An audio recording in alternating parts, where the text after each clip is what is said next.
Good morning class 6। Welcome to your Hindi class. आज हम अपना एक नया चैप्टर शुरू करने वाले हैं और चैप्टर का नाम है अद्भुत जंतु जगत, है ना। ये है आपका चैप्टर नंबर 10। देखो बच्चों, इस चैप्टर के अंदर हम बहुत सारे अलग अलग प्रकार के जंतुओं, जीव जंतुओं के बारे में पढ़ेंगे। तो शुरू करते हैं। आप सभी को पता है हमारी जो पृथ्वी है वो करोड़ों वर्ष पहले बनी थी और यहाँ पर कोई भी जीव उस समय नहीं था। बहुत वर्षों के बाद समुद्र में पहला जीव उत्पन्न हुआ और माना जाता है कि ये एक वायरस की तरह रहा होगा। फिर धीरे धीरे उसी जाति और जीवों से पृथ्वी के बाकी सारे जीव बने। पर यह सब कुछ महीनों या वर्षों में नहीं हुआ, इसमें बहुत लंबा समय लगा है। ये जो हम जीव जंतु अब देखते हैं ये करोड़ों वर्ष के पहले जीव जंतुओं से बिल्कुल अलग हैं। 5 करोड़ वर्ष पहले धरती पर जो हाथी घूमते थे वो आजकल के बैलों जितने बड़े थे। और मज़े की बात तो ये है कि उनकी सूंड नहीं होती थी। फिर धीरे धीरे हाथी का जो आकार है वो बढ़ने लगा, उसकी सूंड भी आ गई। आज से 1 करोड़ वर्ष पहले जो हाथी पृथ्वी पर मिले थे उनके शरीर पर बहुत बड़े बड़े बाल होते थे। उनके होठों के किनारे भी काफ़ी बड़े बड़े थे। ऐसे जीव आजकल नहीं मिलते। वैज्ञानिक इन्हें मैमथ के नाम से जानते हैं।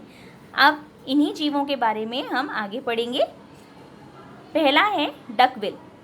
तो देखो बच्चों, वैज्ञानिकों ने जब पहली बार ऑस्ट्रेलिया में डकबिल को देखा था तो उन्हें भी आश्चर्य हुआ कि डकबिल को प्लेटिपस भी कहते हैं।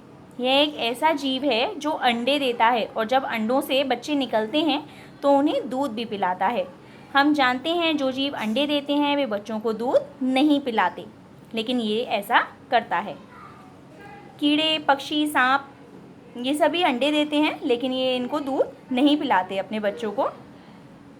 जो जीव बच्चों को दूध पिलाते हैं वो अंडे नहीं देते, जैसे कुत्ता, बिल्ली, शेर, घोड़ा, हाथी और मनुष्य।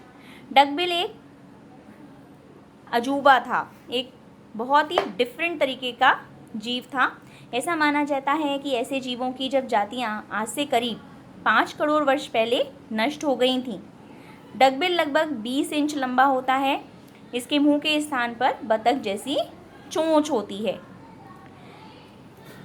इसके पंजे बतख जैसे ही होते हैं। ये तालाब के किनारे रहता है, पानी में तैर सकता है और जैसे बतख को इसको भूख भी बहुत लगती है। ये कीड़े, मछली सब कुछ खा जाता है और यह बहुत सफाई पसंद जीव है।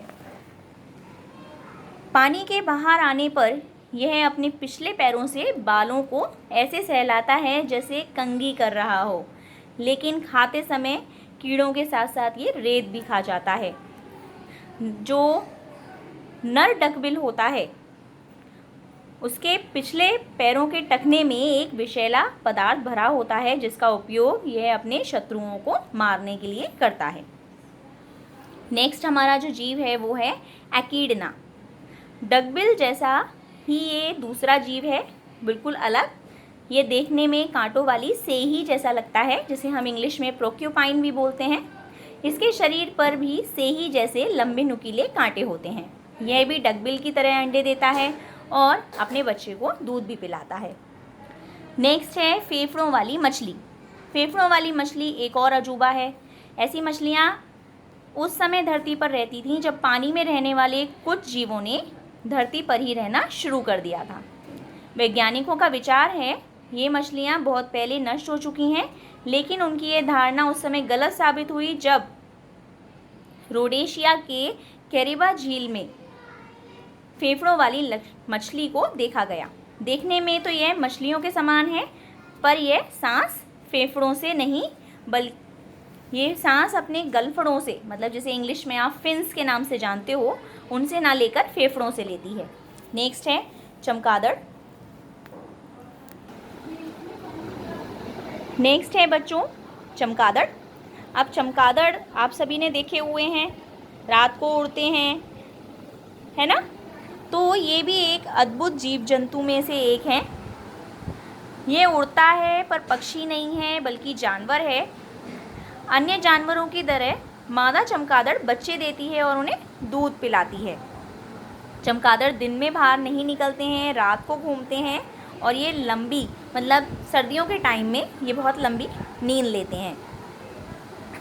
ये सर्दी के रातों में शिकार करता है। अन्य जंतुओं के मुकाबले में ये जल्दी ही शीत निद्रा में लीन हो जाता है।